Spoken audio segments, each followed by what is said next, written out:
dengan judul Alamatu Hubbillahi Ta'ala lil Abdi wal hassu 'ala at-takhalluqi biha was-sa'yu fi tahsiliha. Jadi bab ini menjelaskan tentang hubbullah lil abd, tanda-tanda alamatul hubb, tanda-tanda kecintaan Allah Subhanahu wa taala terhadap seorang hamba. Wal hasu 'ala takhalluqi biha, dan di sini atau bab ini juga memberikan motivasi agar seseorang itu yatakhallaqu, yaitu melakukan alamat ataupun tanda-tanda tersebut, atau berusaha untuk bisa melakukan di dalam kehidupan tanda-tanda tersebut. Nah, ini juga bisa kita artikan, kalau diartikan tanda-tanda itu bisa jadi bagaimana kok melakukan tanda-tanda itu? Bukankah itu tanda-tanda bahwasanya Allah itu cinta kepada kita? Nah, ini bisa diterjemahkan supaya sinkron dengan bahasa kita, yaitu hal-hal yang menyebabkan Allah Subhanahu wa taala itu cinta kepada seorang hamba.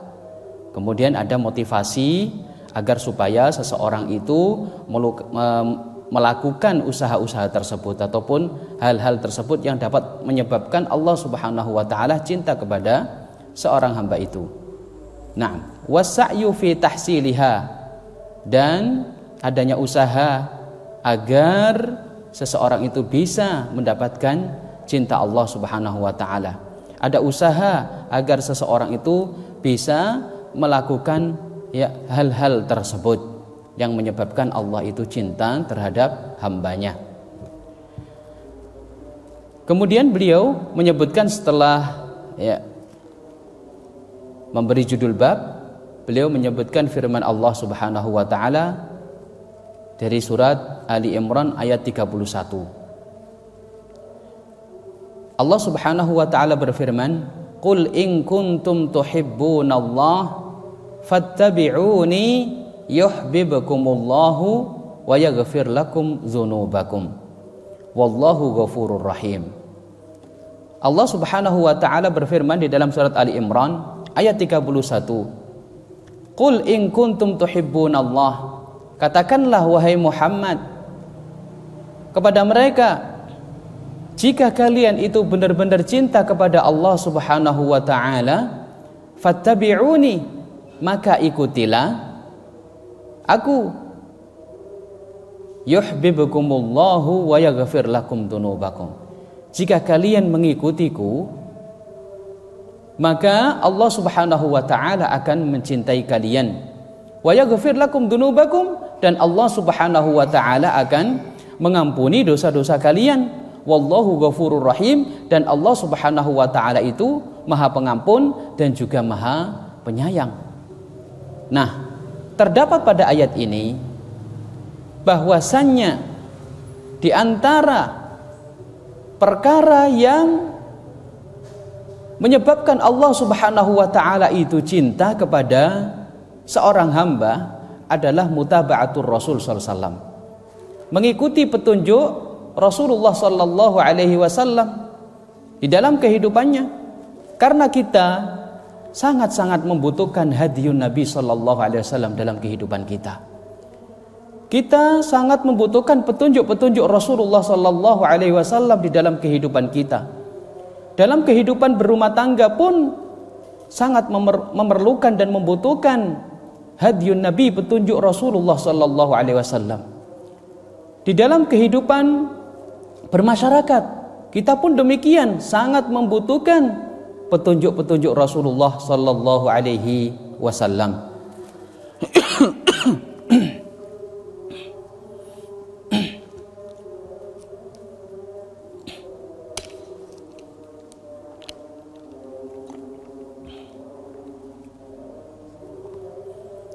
Ayat ini disebut dengan ayat imtihan atau ayat mihnah, ujian.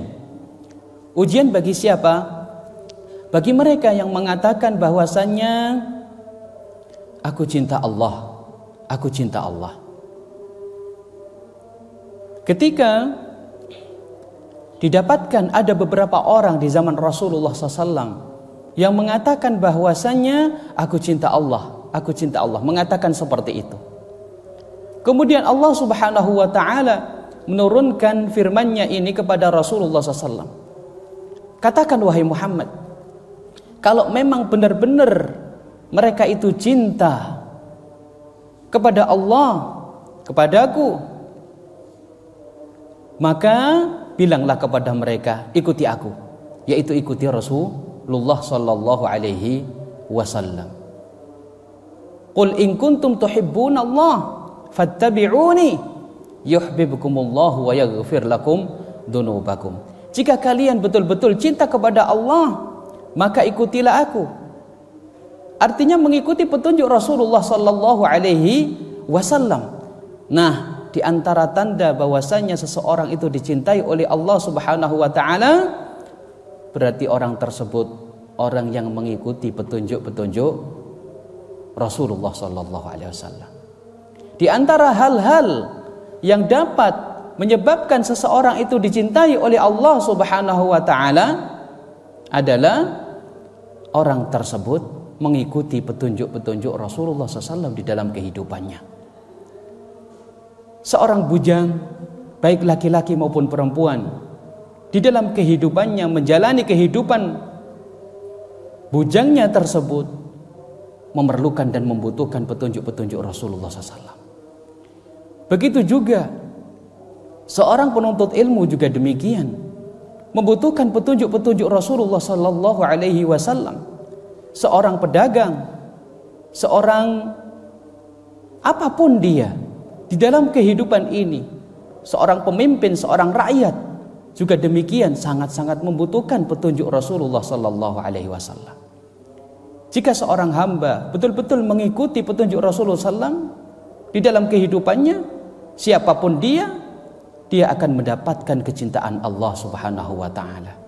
Akan dicintai oleh Allah Subhanahu wa taala dan juga diampuni dosa-dosanya oleh Allah Subhanahu wa taala.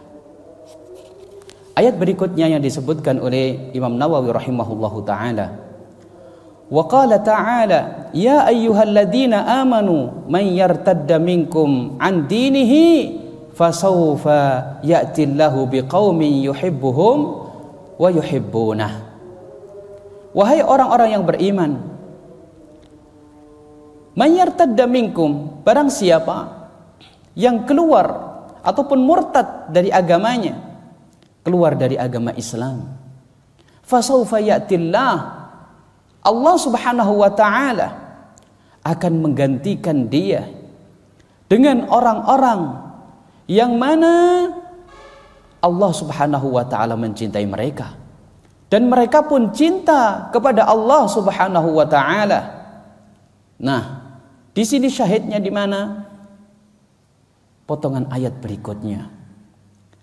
Jadi kalau kita lihat pada ayat ini, Allah Subhanahu wa taala mengabarkan kepada orang-orang yang beriman, tenang saja.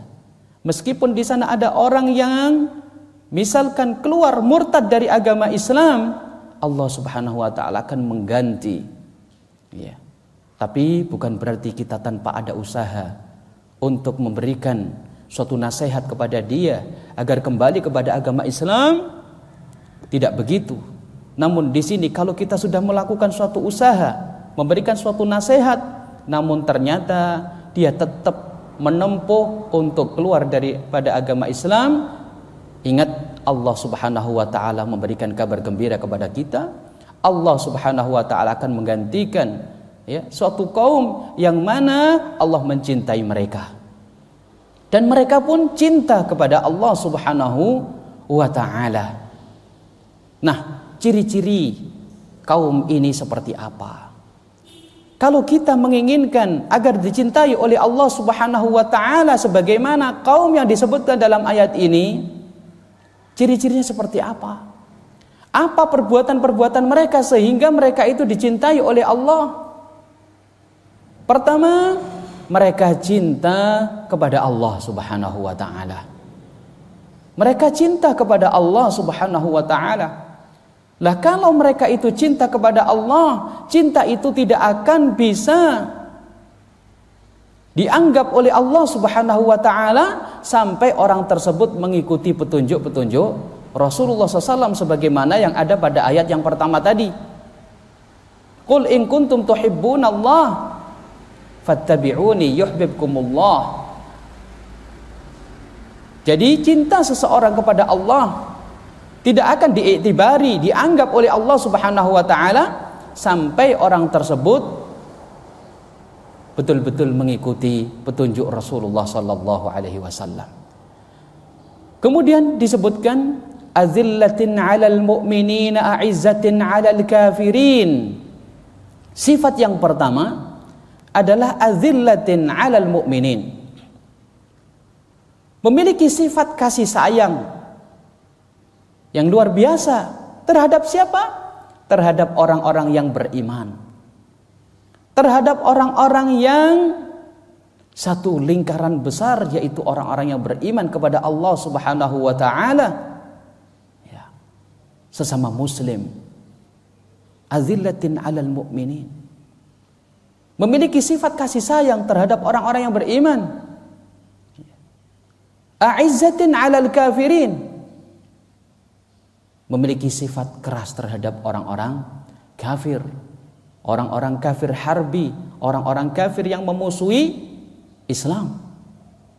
Ini sifat yang kedua.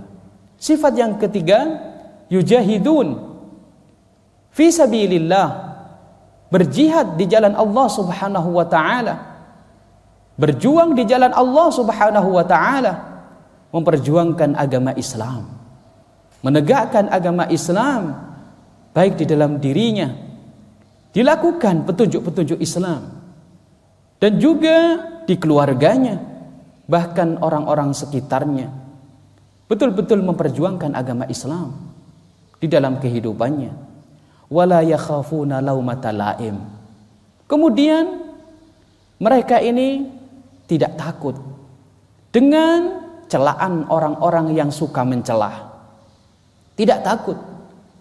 Jika dia mengikuti petunjuk Rasulullah SAW di dalam kehidupannya, apa-apa yang datang kepada Rasulullah SAW dari petunjuk Allah, baik itu dari Al-Quran ataupun dari hadiyun Nabi, petunjuk Rasulullah SAW, dia ikuti. Dan tidak takut. Siapapun yang mencelahnya, tidak takut. Dia lakukan hal tersebut.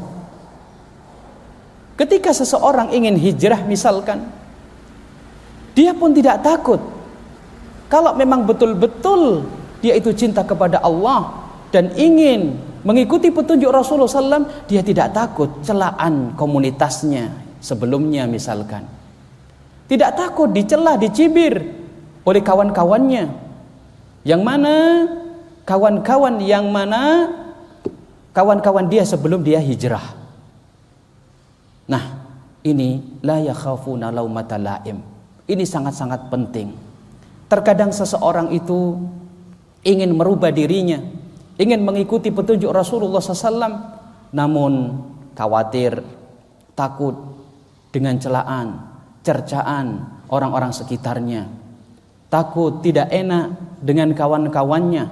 Nah, berarti di sini di dalam hatinya masih ada rasa takut kepada manusia. Pandangan manusia lebih diutamakan daripada pandangan Allah Subhanahu wa taala. Nah, ini diantaranya adalah sifat juben, sifat pengecut di dalam hati itu. Dan ini bahaya, sifat tersebut. Kenapa? Karena menghalang-halangi seseorang untuk mengikuti hidayah dan petunjuk. Dia ingin melakukan misalkan sholat berjamaah 5 waktu di masjid. Takut, khawatir nanti dilihat oleh orang, khawatir dicela, dicibir, khawatir sok suci. Ya, dikatakan sok suci, dikatakan ya, malah kemarin kamu begini dan begitu, sekarang malah sok begini dan begitu. Takut akhirnya tidak tidak jadi melakukan sholat berjamaah 5 waktu. Nah, ini juben, pengecut. Apa urusannya orang lain dengan Anda? Kenapa Anda takut? Padahal apakah mereka bisa menyelamatkan Anda dari siksa Allah Subhanahu wa taala? Tidak akan. Yang menyelamatkan adalah Allah Subhanahu wa taala. Dengan rahmatnya, dengan sebab amalan-amalan kita. Nah, kalau kita lihat seperti itu, maka tentunya pandangan Allah yang lebih kita utamakan daripada pandangan manusia. Lah, di antara sifat mereka yang dicintai oleh Allah Subhanahu wa taala adalah la yakhafuna laumata laim. Betul-betul menegakkan Islam itu pada dirinya, mutaba'atur Rasul pada dirinya dan keluarganya dan orang-orang sekitarnya, dan tidak takut celaan orang-orang yang suka mencela. Dzalika fadlullahi yu'tihi man yasha wallahu wasi'un alim. Dan itu adalah karunia Allah Subhanahu wa taala yang diberikan kepada orang yang dikehendaki oleh Allah Subhanahu wa taala, wallahu wasi'un alim, dan Allah Subhanahu wa taala itu zat yang maha luas rahmatnya dan juga maha mengetahui. Nah, kalau kita lihat sifat-sifat tersebut adalah sifat-sifat orang yang dicintai oleh Allah Subhanahu wa taala, dan sifat-sifat itu bisa kita tiru dan bisa kita laksanakan di dalam kehidupan kita sehari-hari agar Allah Subhanahu wa taala mencintai kita. Hadis yang pertama yang disebutkan oleh Imam Nawawi dalam bab ini, hadis yang ke-386. Wa an Abi Hurairah radhiyallahu an, dan dari Abu Hurairah, mudah-mudahan Allah Subhanahu wa taala meridainya, qala, beliau mengatakan, qala Rasulullah sallallahu alaihi wasallam, Rasulullah sallallahu alaihi wasallam bersabda, innallaha ta'ala qala, sesungguhnya Allah Subhanahu wa taala telah berfirman, man adali waliyan faqad azantuhu bil harb. Barang siapa yang memusuhi wali-waliku, kata Allah, faqad azantuhu bil harb, sungguh aku telah mengumumkan perang dengan dia, dengan orang yang memusuhi wali-wali Allah Subhanahu wa taala. Allah Subhanahu wa taala mengumumkan bahwasanya Allah berperang dengan dia, yaitu orang yang memusuhi wali-wali Allah Subhanahu wa taala. Berarti hadis ini adalah hadis qudsi, karena ini adalah firman Allah Subhanahu wa taala yang diriwayatkan oleh Rasulullah sallallahu alaihi wasallam. Lanjutan daripada hadis tersebut, wa ma taqarraba ilayya 'abdi bi syai'in ahabba ilayya mimma aftaradtuhu alaihi. Tidaklah seorang hamba itu mendekatkan diri kepadaku dengan suatu perkara yang paling aku cintai, mimma aftaradtuhu alaihi, dari hal-hal yang telah aku wajibkan atas mereka. Ini saya artikan dulu hadisnya, habis itu kita jelaskan. Wa ma yazalu 'abdi yataqarrabu ilayya bin nawafil hatta uhibbah.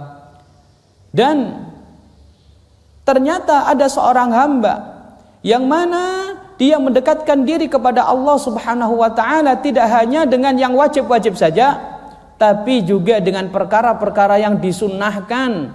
Terus menerus mendekatkan diri kepada Allah Subhanahu wa taala dengan selain yang wajib, dia mendekatkan diri kepada Allah dengan perkara yang disunnah-sunnahkan.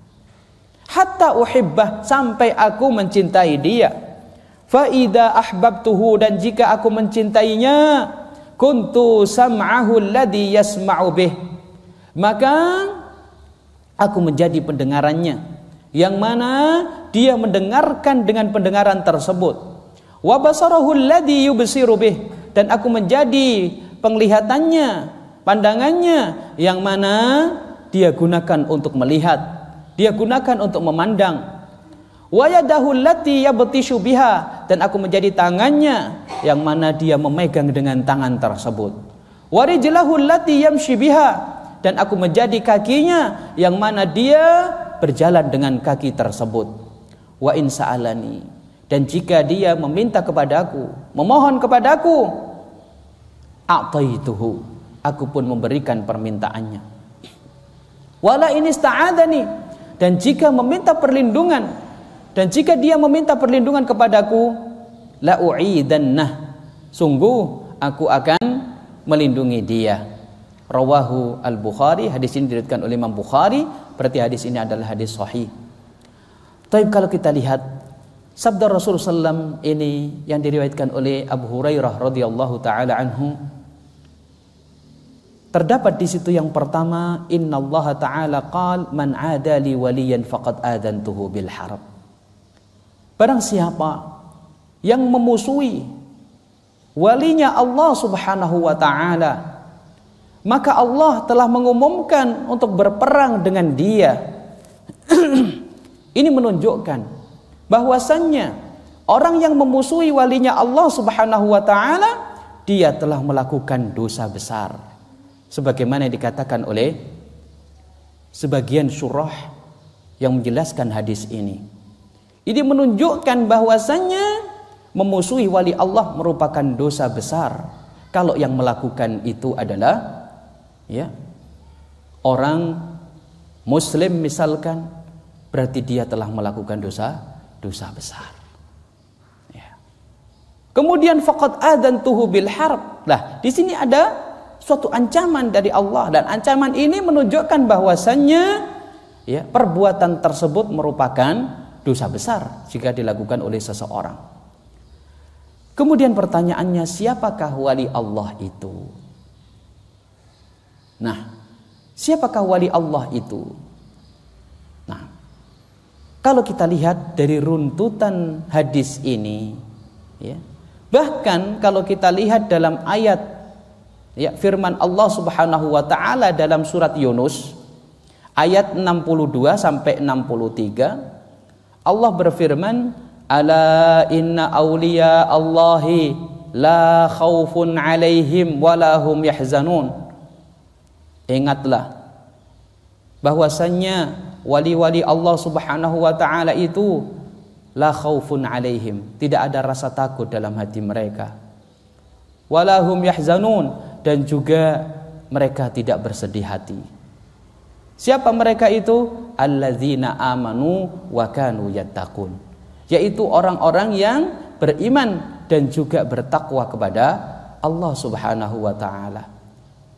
Kalau seseorang itu betul-betul beriman kepada Allah, betul-betul bertakwa kepada Allah, melaksanakan perintah-perintah Allah dan menjauhi larangan-larangannya karena Allah Subhanahu wa taala, maka dia adalah wali Allah Subhanahu wa taala. Kemudian wilayatullah. Wilayatullah itu ada dua macam. Yang pertama wilayatullahi al-ammah dan wilayatullahi al-khassah. Yang pertama wilayatullahi al-ammah. Kalau kita lihat kekuasaan Allah Subhanahu wa taala secara umum, ini yang pertama, wilayatullahi al-ammah. Berarti kasih sayang Allah Subhanahu wa taala itu diberikan namun secara umum. Masuk di situ orang-orang yang beriman, masuk di situ orang-orang kafir, masuk di situ orang-orang baik, masuk juga di situ orang-orang yang tingkah lakunya adalah jahat, orang-orang jahat. Jadi orang-orang jahat ketika hidup di dunia ini, orang-orang kafir ketika hidup di dunia ini juga mendapatkan kasih sayang Allah Subhanahu wa taala. Namun kasih sayang Allah secara umum. Secara umum.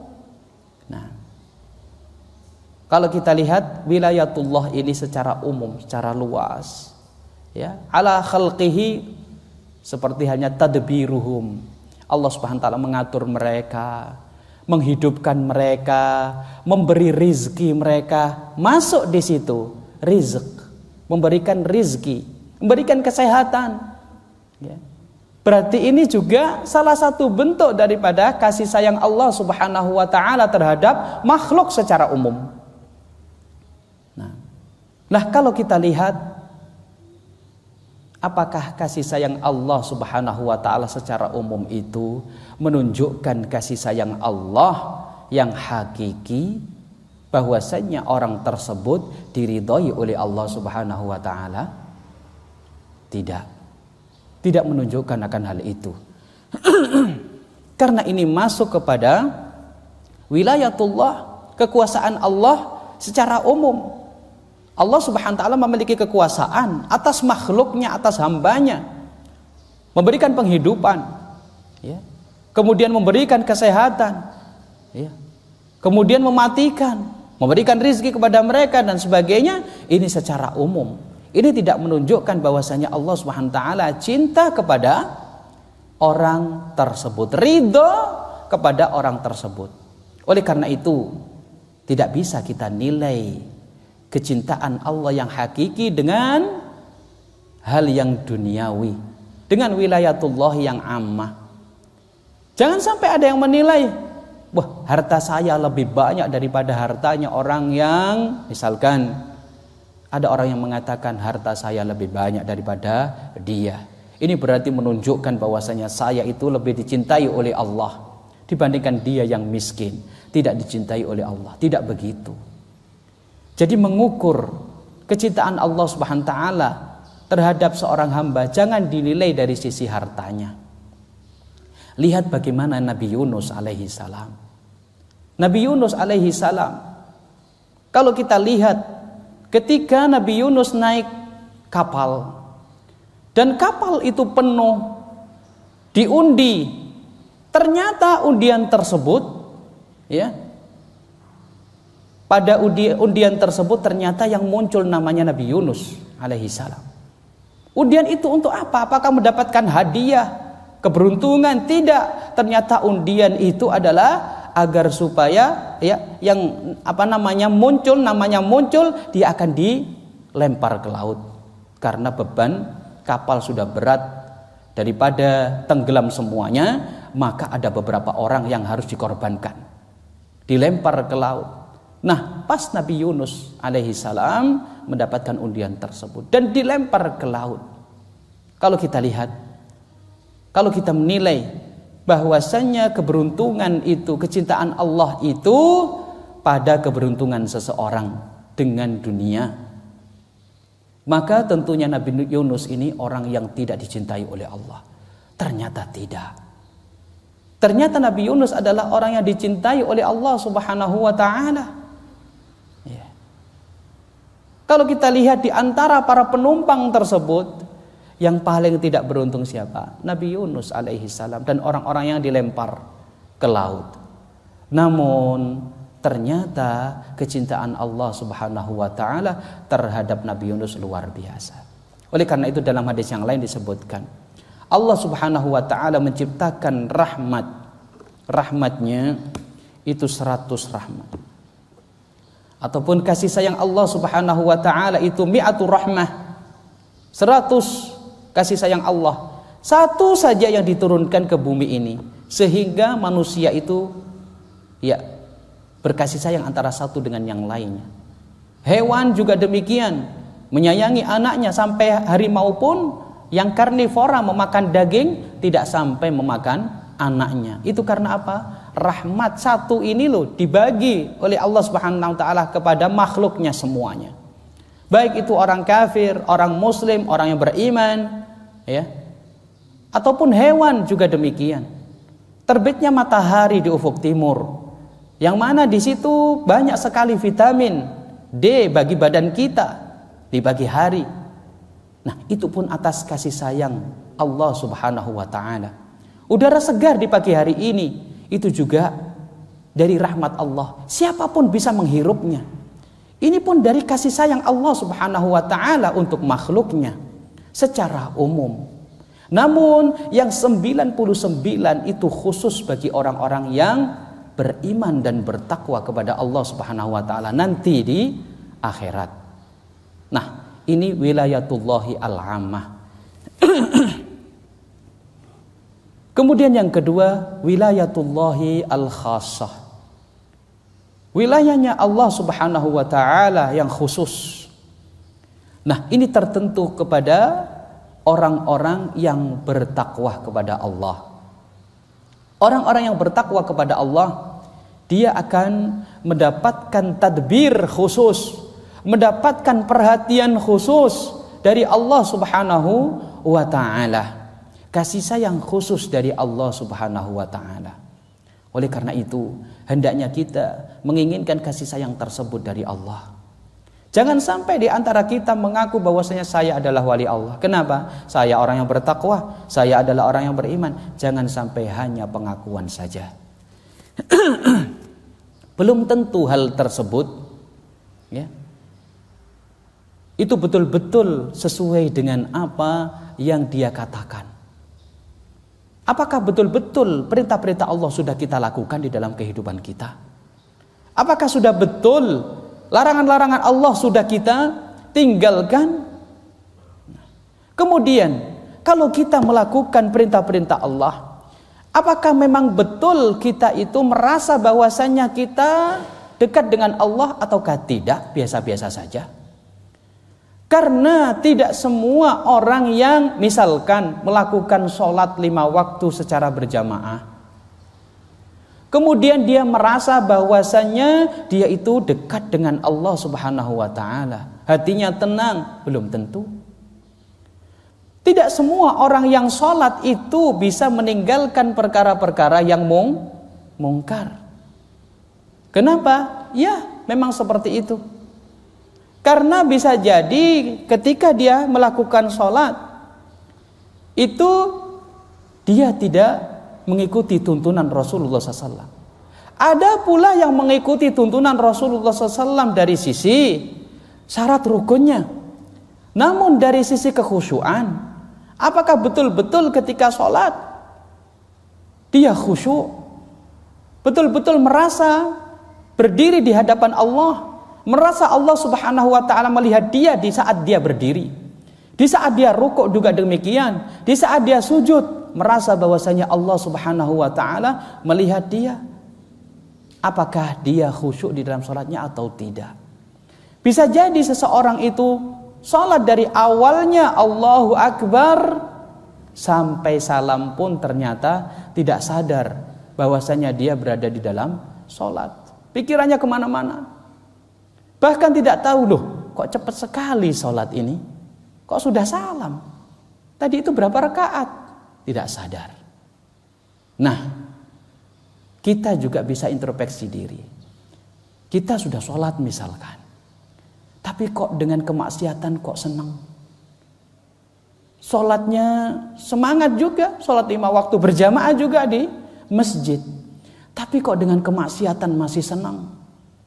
Nah, ini bisa jadi ya, sholat kita ini belum ada efek positif dalam hati kita.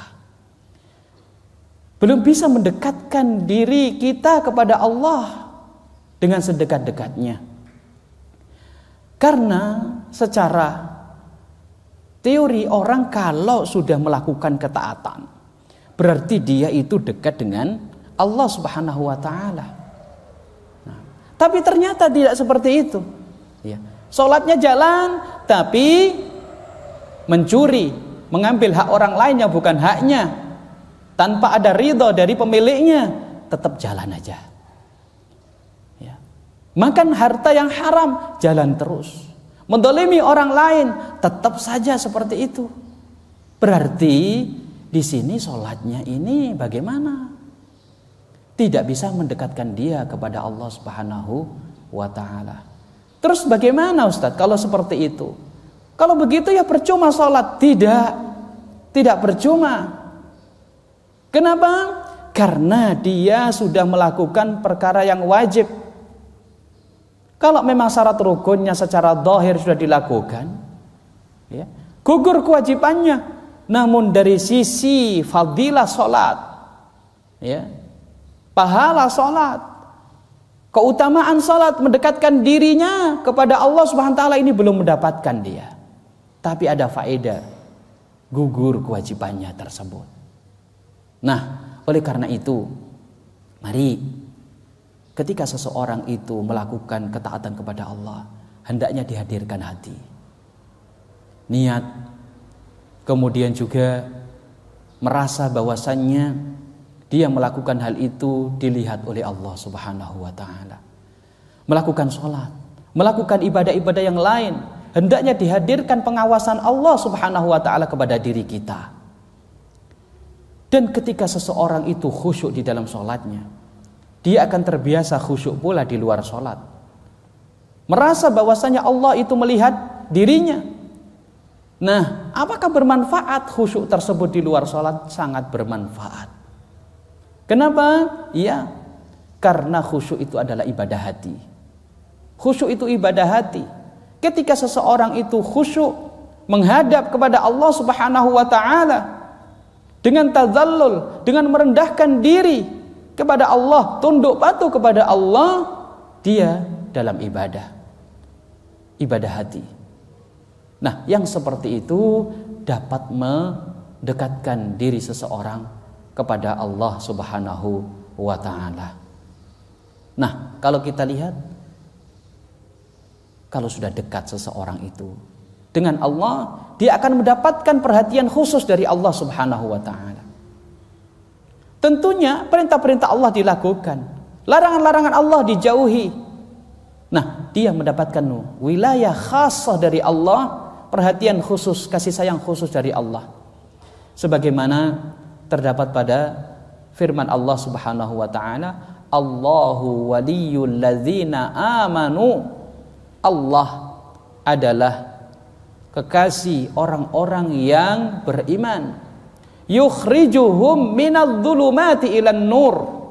Allah Subhanahu wa taala akan mengeluarkan orang-orang yang beriman dari zulumat, ya, zulumat yaitu kegelapan, ilan nur kepada cahaya hidayah, sehingga dia pun musaddad, dia pun muwaffaq, dia dibimbing oleh Allah terus di dalam kehidupannya. Nah, ini wilayah khassah. Nanti fadilah daripada wilayah khassah ini disebutkan dalam hadis ini. Kita lihat, wa ma taqarraba ilayya 'abdi bi syai'in ahabba ilayya mimma aftaradtuhu alaihi. Ternyata ibadah, ketaatan yang digunakan oleh seseorang mendekatkan diri kepada Allah itu ada bermacam-macam. Setidaknya di sini, ya, dalam hadis ini disebutkan ada dua macam. Yang pertama adalah perkara yang diwajibkan oleh Allah Subhanahu wa taala. Yang kedua adalah perkara yang disunnahkan. Jadi dua hal itu, ya, merupakan salah satu bentuk ataupun merupakan bentuk ketaatan kepada Allah Subhanahu wa taala. Ada yang wajib, ada yang sunnah.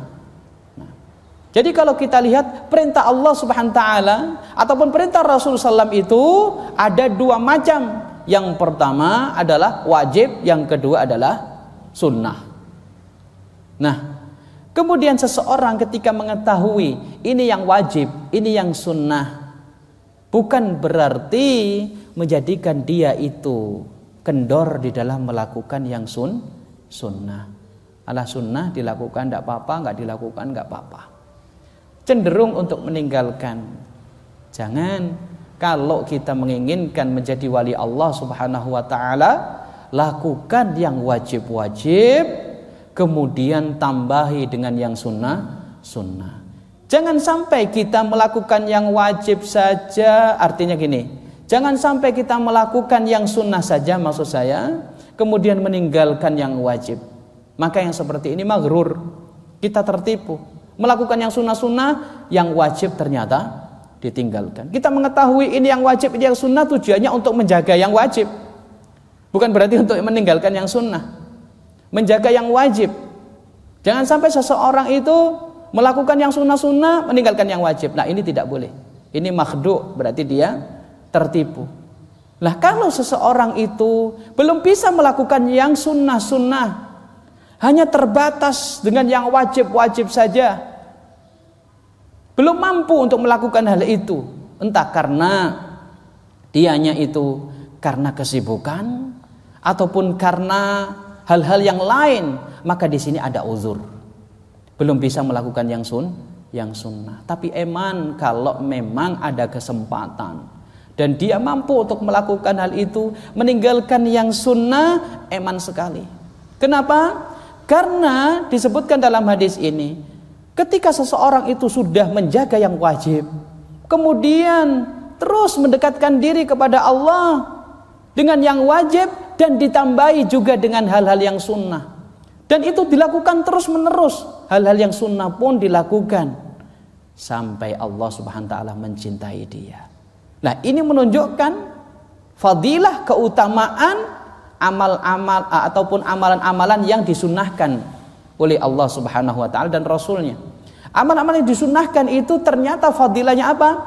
Dapat menjadikan seseorang itu dicintai oleh Allah Subhanahu wa taala.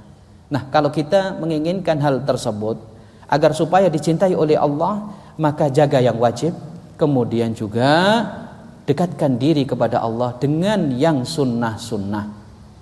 Nah, dengan sholat sunnah, dengan ibadah sunnah, puasa sunnah, dan yang lain-lainnya. Fa'idha ahbabtuhu, dan jika Allah Subhanahu wa taala sudah cinta kepada orang tersebut, maka kalau kita lihat tanda-tandanya seperti apa kecintaan itu, kuntu sam'ahu alladhi yasma'u bih, aku menjadi pendengarannya yang mana dia mendengarkan dengan pendengaran tersebut. Berarti dia mendapatkan taufik, petunjuk, bimbingan dari Allah Subhanahu wa taala. Dia tidak mendengar kecuali mendengar hal-hal yang diridhoi oleh Allah Subhanahu wa taala. Tidak mau mendengarkan perkara-perkara yang memang itu tidak diridhoi oleh Allah Subhanahu wa taala. Tidak suka mendengarkan hal-hal yang dilarang oleh Allah Subhanahu wa taala. Tidak suka mendengarkan musik. Kenapa musik? Karena Rasulullah SAW telah mengabarkan di dalam hadis yang diriwayatkan oleh Imam Bukhari, la yakunanna min ummati yastahilluna al-hira wal harira wal ma'azif. Akan ada di antara umatku, nanti ada di antara mereka yang menghalalkan al-hira, zina. Berarti zina itu haram hukumnya. Kemudian ada suatu kaum yang menghukumi zina itu halal. Kan ridho sama ridho, alasannya bisa jadi seperti itu. Wal harira, dan juga menggunakan atau memakai pakaian sutra. Ini bagi laki-laki, kalau perempuan tidak masalah. Sutra ini diharamkan berarti karena disebutkan yastahillun, kemudian mereka menghalalkan. Kemudian wal ma'azif, dan alat-alat musik. Berarti alat musik itu pada hakikatnya adalah diharamkan. Ya. Karena apa? Yastahillun, mereka menghalalkan. Nah, kabar yang seperti ini menunjukkan bahwasannya ya, alat musik itu diharamkan.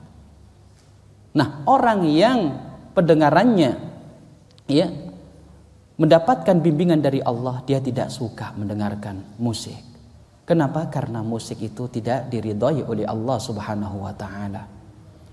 Kemudian wa basarahu alladhi yubsiru bih, dan aku menjadi penglihatannya yang mana dia melihat dengan penglihatan tersebut.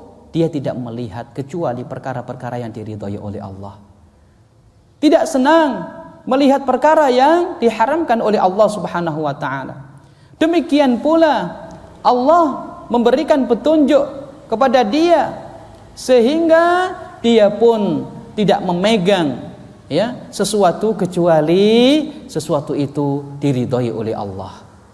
Menjadi tangannya, kata Allah, yang mana dia memegang dengan tangan tersebut. Ketika bekerja, ketika mencari nafkah, dia pun tidak mengambil ya harta kecuali harta yang memang dibolehkan oleh Allah Subhanahu wa taala, harta yang halal.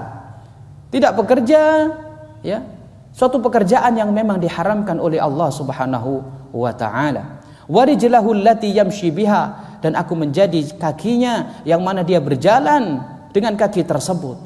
Artinya dia tidak berjalan dengan kaki itu kecuali ya berjalan ke tempat-tempat yang memang diridhai oleh Allah Subhanahu wa taala. Dia menggunakan kakinya di dalam ketaatan kepada Allah ataupun di dalam perkara yang memang di situ diridhai oleh Allah Subhanahu wa taala, bukan perkara yang memang dimurkai oleh Allah Subhanahu wa taala. Yang terakhir, wa in sa'alani, jika dia meminta kepadaku, ini luar biasa. Meminta kepada Allah Subhanahu wa taala, a'taituhu, maka Allah Subhanahu wa taala memberikan kepada dia. Aku akan memberikan kepada dia permintaannya. Apakah semua permintaan diberikan oleh Allah Subhanahu wa taala? Tidak semua permintaannya itu diberikan. Kalau permintaannya di situ misalkan meminta kepada Allah suatu kezaliman, ya, misalkan meminta kepada Allah agar Allah ya mengadab si fulan, misalkan, padahal si fulan ini muslim, yang seperti ini tidak diijabahi oleh Allah. Ya. Masuk pada hadis yang lain. Nah, seseorang itu diijabahi oleh Allah Subhanahu wa taala doanya selagi doa itu di dalam doanya tidak meminta qati'atur rahim, memutus tali silaturahim, kemudian terdapat di situ suatu kezaliman ya, ataupun di situ permintaan yang fihi ism, yaitu permintaan dosa. Taib. Adapun permintaan yang baik-baik, nah, kalau memang dia walinya Allah, diberikan oleh Allah Subhanahu wa taala. Dan jika meminta perlindungan kepadaku, sungguh aku akan melindungi dia. Nah, ini manfaat yang luar biasa yang didapatkan oleh wali-wali Allah, oleh kekasih-kekasih Allah. Kemudian mungkin ada yang bertanya, Ustaz, wali Allah Subhanahu wa taala, keutamaannya begitu besarnya. Apakah wali Allah itu dijadikan oleh Allah sebagai perantara antara kita dengan Allah Subhanahu wa taala? Sehingga kalau kita minta ampunan kepada Allah harus ke wali-wali Allah dulu, sehingga kita diampuni oleh Allah Subhanahu wa taala. Tidak. Tidak seperti itu. Wali Allah Subhanahu wa taala mereka memiliki keutamaan yang tinggi. Nah, bolehlah kita jadikan wasithah ketika mereka masih hidup sebagai perantara antara kita dengan Allah Subhanahu wa taala. Tapi ingat, menjadikan perantara mereka antara kita dengan Allah, syaratnya mereka masih hidup. Kemudian juga sesuai dengan koridor syariat. Apa? Misalkan kita juga berdoa meminta kepada Allah keinginan kita. Misalkan kita meminta kepada Allah untuk bisa melaksanakan ibadah umrah ataupun ibadah haji misalkan. Kita juga berdoa. Namun untuk supaya tidak muncul dari lisan kita saja, tapi juga muncul dari permintaan tersebut dari orang-orang soleh, wali-wali Allah, maka kita minta kepada mereka agar mendoakan kita. Nah, yang seperti ini tidak mengapa, boleh seperti itu. Nah, begitu juga meminta agar supaya dimintakan ampunan untuk kita, boleh hal seperti itu, tapi jangan sampai ghulu, berlebihan. Nah, berlebih-lebihan tidak diperbolehkan. Jadi merasa wah doanya tidak diijabahi oleh Allah, sehingga setiap apa doa, bahkan masalah meminta ampunan pun minta kepada orang soleh tersebut agar supaya dimintakan ampunan dari Allah Subhanahu wa taala. Tidak begitu. Dia harus bertobat juga, meminta kepada Allah Subhanahu wa taala. Nah, kemudian juga ketika orang soleh tersebut, orang yang bertakwa tersebut meninggal dunia, maka di sini sudah cukup di situ. Jangan sampai terus kemudian sampai meninggal dunia pun kita mendatangi kuburannya, meminta kepada dia, wahai wali Allah, sampaikan kepada Allah bahwasanya ya hajatku begini dan begitu. Lah, ini tidak diperbolehkan. Karena ini sudah di alam barzakh, sudah meninggal dunia, maka kita meminta kepada yang gaib, ya, hanya kepada Allah Subhanahu wa taala. Jangan meminta kepada malaikat. Jangan meminta kepada yang gaib, misalkan orang yang sudah di alam barzakh, jangan sampai. Ya, hendaknya kita meminta hanya kepada Allah Subhanahu wa taala. Taib. Mungkin sampai di sini aja dulu pertemuan kita di pagi hari ini. Ya, mudah-mudahan Allah Subhanahu wa taala memberikan kepada kita semuanya ilmu yang bermanfaat.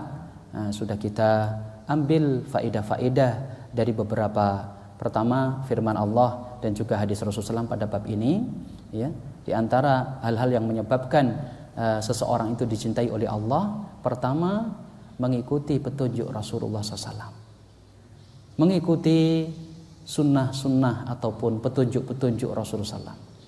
Kemudian yang mengikuti petunjuk Rasulullah juga demikian. Tidak cukup dengan mengikuti petunjuk dari sisi dhawahir saja.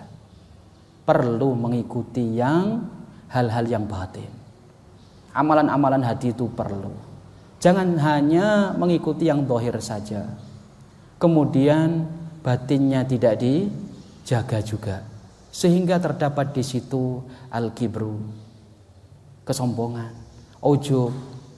Nah, ini menyebabkan seseorang akhirnya diuji oleh Allah dengan suatu ujian musibah seperti hanya futur, malas.